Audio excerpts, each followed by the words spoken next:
The rain made the city sigh. I wondered if the night was listening. Half asleep, I clicked a stupid ad. I didn't expect consequences. Morning came, and she filled my doorway. Every certainty I had unraveled. Contract accepted, she said. Protection until midnight, like that was normal. She spoke of fate incidents. I saw the chain, Fate incidents are its light moments pointing where straight destiny's at me. threads are most vulnerable to change. At 10:15, she yanked me back so hard I staggered. The shadow wasn't human. Her blade flashed, one clean arc. Darkness burst like ink. No one even noticed. In the park, she watched children run. For once, her eyes softened. I offered melon bread. I haven't tasted food in centuries, she whispered. I laughed less after that. She felt distant and heartbreakingly close. She said, fate bends in quiet places. Stay close, she whispered. So I did, without arguing. Until midnight, we're bound, she said. The word midnight sounded like a door closing slowly. I joked about fate insurance. She didn't laugh. Quietly, some things shouldn't be risked, she said quietly. I was a goddess once, she said. The word felt fragile, like it might shatter if I breathed. Every life I save is a step home, she said. At midnight, I forget you. My ribs ached.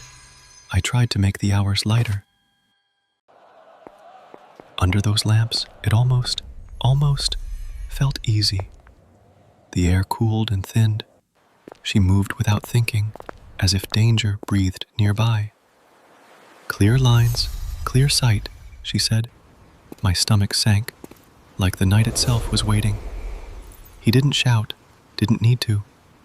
The way he stared said mine. The way she stood said no.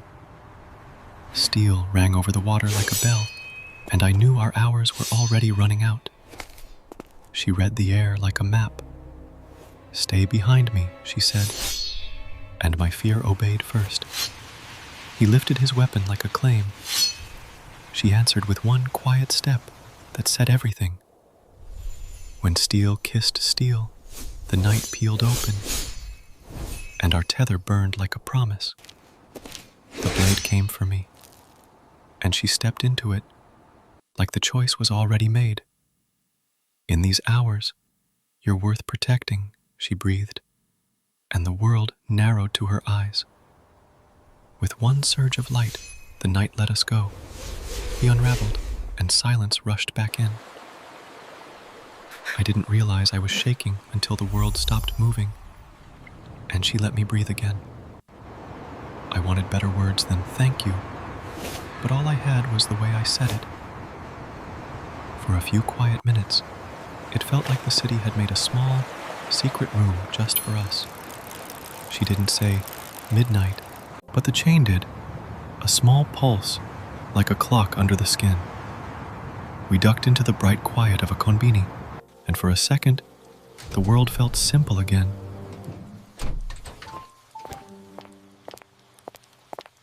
She asked, "Do I insert coin here?" I showed her the scanner, and she looked almost surprised, delighted. She folded the receipt like a keepsake. I realized little human things were saving me too. I told her I quit school. Out. She didn't fix me. She just stood there and made breathing easier. You're not failure, you're unfinished.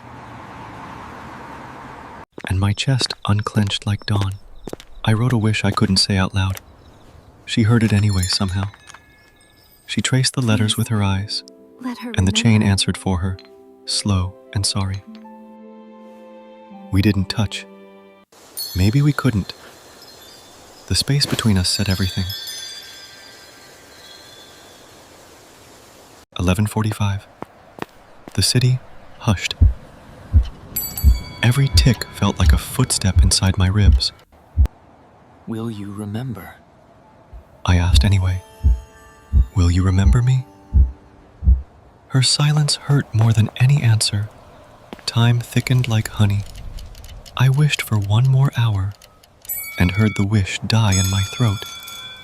The first bell hit the square, and something inside our tether cracked like ice underfoot.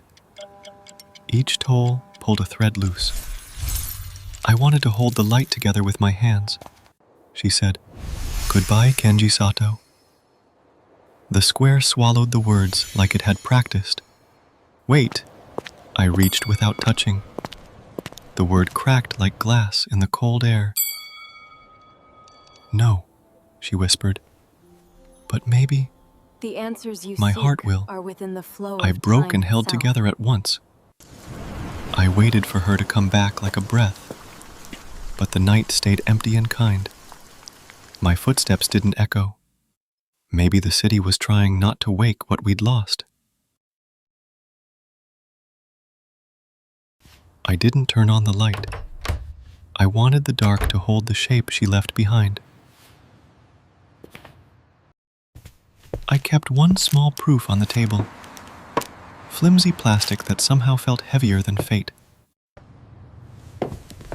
Morning found me where the night left me, staring at one small proof and a room full of quiet.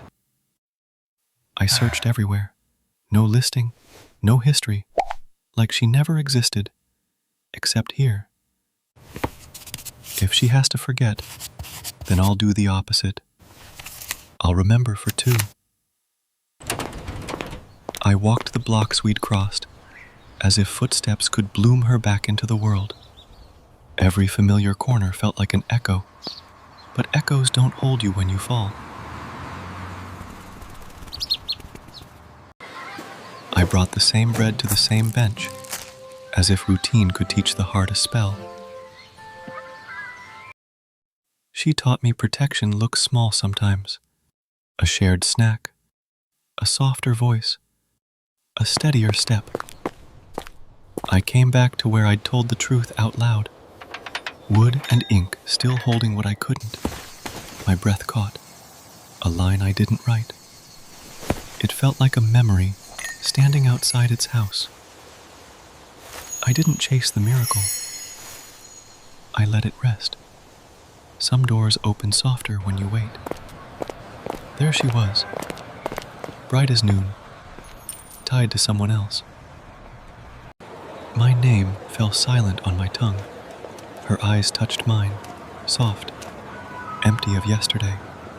A clean page where my name once lived. She paused at the smell of sweet bread, nothing more. But my heart heard almost. I didn't chase her.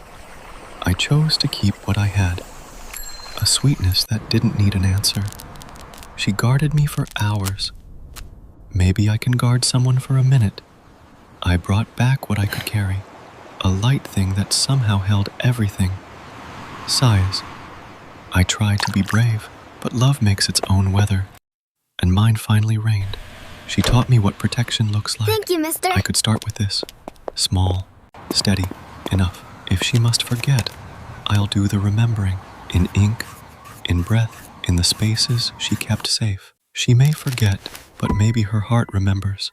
Until then, I'll remember for two.